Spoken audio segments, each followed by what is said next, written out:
All right, so we've got a huge piece of news here for Kamala Harris. So this is absolutely massive. This could actually swing the election potentially in Michigan depending on how close it gets. So Cornel West is an independent candidate who's running for president. He's actually gotten on pretty much, I think, all of the swing state ballots. So the idea of, oh, well, maybe he doesn't pose kind of too big of a threat for running for president because, he's probably not even going to have much ballot access.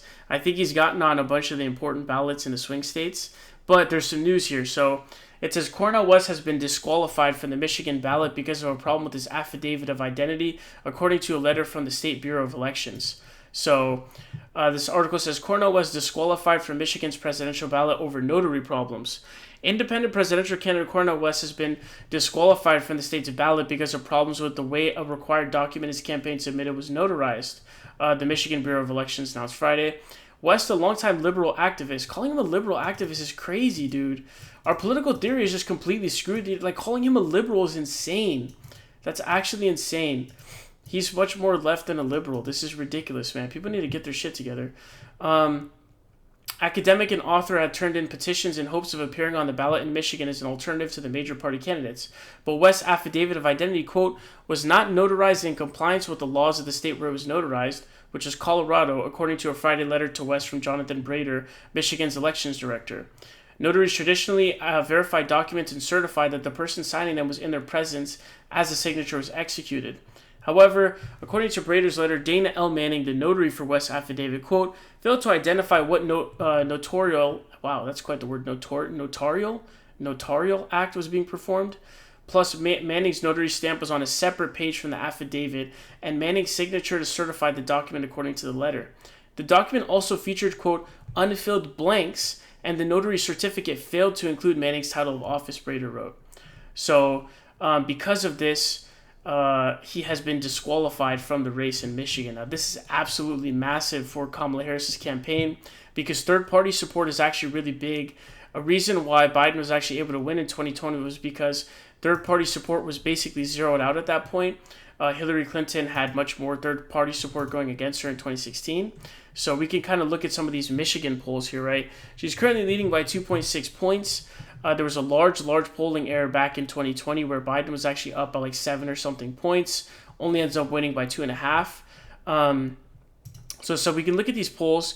So like this Bullfinch poll, for example, it has West at 1% and Stein at 1%. This poll has West at 1% as well, this Fabrizio poll. And then some of these other polls, this one has West at 0, the NYT Siena poll. And so some of these polls basically have him kind of coming in around that 1% marker.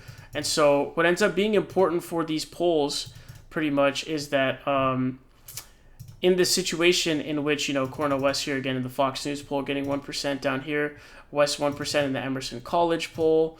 And so you have these polls that have West at 1%.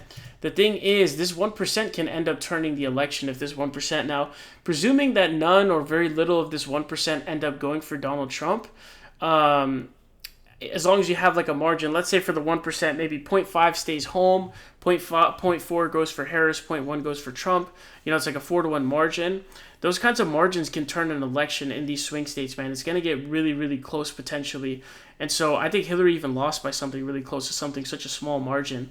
So this is legitimately huge for West. And maybe the biggest thing would be if this ends up taking him off the ballot in a bunch of other states because he also made mistakes in other states, that would be absolutely massive, especially a state like Georgia, where he's consistently kind of getting 1% in a lot of the polls. Again, it may not sound a lot, but in these states, that's huge. Like Biden, for example, he's up 1.2 in the aggregate in the last day in Georgia.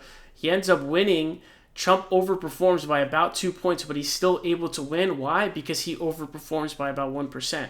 And so he barely wins. So barely wins by like 0.4 or something. And then I think Arizona was by 0.3. Wisconsin was by 0.8. So these are really, really close margins. And so legitimately, this could come down to the election. So this is huge news. The only thing is Michigan is unlikely to come down that close to the wire, to be honest. Michigan traditionally is kind of more Democrat than the other states, especially in 2020. Michigan was actually not super close, it was 2.5. Wisconsin was 0.8, and then Pennsylvania was somewhere in the middle, it was like 1 and some change, I think.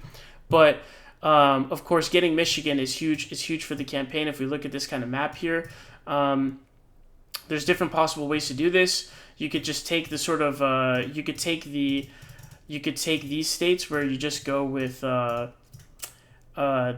Sun Belt plus North Carolina. I did a video on this yesterday where we talked about how she's opened up this pathway to victory.